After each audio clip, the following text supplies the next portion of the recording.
माझी एक पुरस्काराचा तुम्हाला किस्सा सांगते. आम्हाला निफाडला पुरस्कार होता. एका व्यक्तीने विचारलं, आजी तुमचा आनंदाचा क्षण कोणचा? म्हणलं 2023. म्हणलं कशाचा म्हातारपणी आनंद झाला? म्हणलं मला सोन्याचा पुरस्कार मिळाला. म्हणलं एवढं महागड्याचं, तेव्हा 50,000 होतं. एवढं महागड्याचं सोनं कोणी दिलं? म्हणलं बाळा माझं ऐकून घे, मी जिथं पुस्तकं पुशिते तिथं भिकाऱ्याची मुलगी येते, माझ्या पदराला धरून लुडबुड करीती.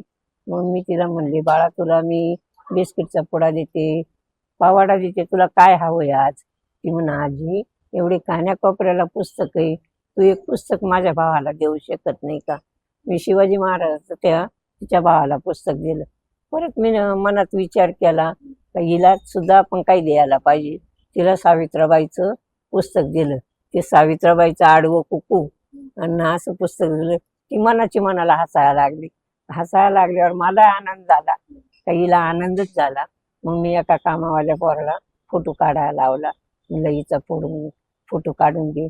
मग त्या व्यक्तीला सांगितलं, मी जर भिकाऱ्याच्या मुलीला पुस्तक वाटते, हा म्हणलं सोन्याचा पुरस्कार आहे, पण मी मेल्यावर तिला जर माहीत झालं, एक थेंब जरी डोळ्यात पाण्यात आला तरी मला लाख मोलाचा पुरस्कार आहे म्हणलं.